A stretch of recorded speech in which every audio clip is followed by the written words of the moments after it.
নমস্কার বন্ধুরা, আজকে কি রাহুল পারবে ফের একটা 100 করতে, নাকি বিরাট কোহলি আগের ম্যাচের মধুর প্রতিশোধ নেবে? এই ম্যাচের সমস্ত কিছু চুলছেরা বিশ্লেষণ নিয়ে আসছি।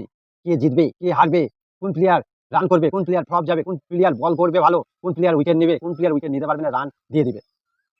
আর এই সমস্ত কিছুর চুলছেরা বিশ্লেষণ দেখতে আমাদের ভিডিওটা শেষ পর্যন্ত দেখবেন। আমি প্রভাস। আর আমি হাফিজ। তাহলে বন্ধুরা প্রথমেই আসা যাক ব্যাঙ্গালুরু। আর হ্যাঁ বন্ধুরা, ভিডিওটা আপনারা দেখছেন, লাইক করছেন না, শেয়ার করছেন না, কমেন্টও করছেন না, কিছুই করছেন না। আমরা এত কষ্ট করে ভিডিও বানাচ্ছি, লাইক শেয়ার কমেন্ট আপনারা করে দিতেই পারেন, তাতে আমরা ভিডিও করার আগ্রহ পাই। যারা একটা ভিডিও আপনাদের যত ভালো পারি আমরা ভিডিও করার চেষ্টা করি আপনাদের জন্য, কিন্তু আপনারা জানেন কমেন্টে যে আমার ভিডিও ভালো হচ্ছে কি খারাপ হচ্ছে না, একটা লাইক করুন ভিডিওতে। তাহলে প্রথমেই আসা যাক ব্যাঙ্গালুরুর কথায়। বন্ধুরা ব্যাঙ্গালুরুতে আজকে ফিল্প সল্ট খেলতে পারে, কি মনে হয়? অবশ্যই আজকে ফিল্ড সল্ট খেলতে পারে, আর খেললে কিন্তু ভালো রান পাবে। বন্ধুরা বিরাট কোহলি আজকের ম্যাচের কিন্তু সেরা খেলোয়াড় হতে পারে। আর সঙ্গে আছে দেবদূত, যে কিন্তু আজকের ম্যাচে দুর্দান্ত পারফর্ম করতে পারে। রজত পাটিদার তো সে প্রত্যেকটা ম্যাচে ভালো খেলছেই।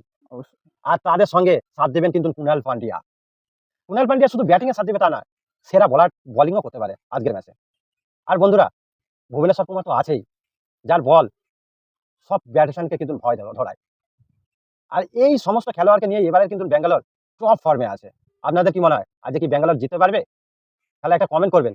এরপরে আসা যাক দিল্লির কোথায়। দিল্লি ক্যাপিটালস যে ওপেনিং প্লেয়ার আছে রাহুল এবং পাতম নিশাঙ্কা। রাহুল দুর্দান্ত পারফরমেন্স করছে, পাতম নিশাঙ্কাও খেলছে, স্টার্ট করছে, কিন্তু বড় রান কনভার্ট করতে পারছে না। তো আমার মতে মনে হয় আজকে পাতম নিশাঙ্কা রান করবে এবং রাহুলও করবে। দুজনেই হয়তো একটা ভালো স্টার্ট করবে, পাওয়ার প্লে স্টার্ট দেবে। তার সঙ্গে আরো একজন আছে সেটা ট্রিস্টান স্টাফ, সেও দুর্দান্ত পারফরমেন্স করছে। তবে এই ম্যাচে আমার মনে হয় রাহুল 50 থেকে 60 রান করতে পারে। অবশ্যই রাহুল কেন, ব্যাক টু ব্যাক ম্যাচে ভালো পারফরমেন্স করছে, এই ম্যাচটাও আশা করছি সে ভালো একটা রান করবে। তার সঙ্গে আরো একজন আছে সেটা ডেভিড মিলার, সে টিমের জন্য পুরোটাই দেয়, পারফরমেন্স করে যায়। আরও আরেকজন আছে, তার নাম হচ্ছে বোলিংয়ে লুঙ্গি ইংগিরি। সেও ভালো বল করছে, দিল্লির বেস্ট পেসার বোলিং। তাহলে আজকে বন্ধুরা আসা যাক আজকে কোন প্লেয়ার সব থেকে বেশি রান পেতে পারে। আমার মতে বিরাট কোহলি। বিরাট কোহলি আজকে রান পেতে পারে, কিন্তু বিরাট কোহলি থেকে আমার মতে মনে হয় আজকে রজত পাটিদার আরো ভালো কিছু করতে পারে। আর বোলিং এ কে সেরা করতে পারে? আমার মতে কুণাল পান্ডিয়া। অবশ্যই কুণাল পান্ডিয়া স্পিনার বাউন্সার মারে, ঠিক আছে, স্পিনার হয়েও যা বাউন্সার মারে বোলিং অবশ্যই ভালো করতে পারে, ব্যাটসম্যানকে বাউন্সার মেরে বিব্রত করে দেবে।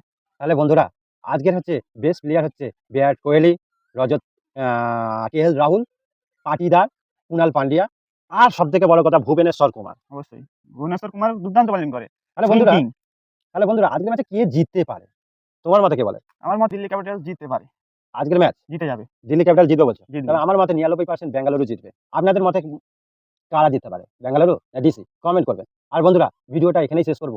আর আপনারা ততক্ষণ ভালো থাকবেন, সুস্থ থাকবেন, দেখা হবে পরের ভিডিও।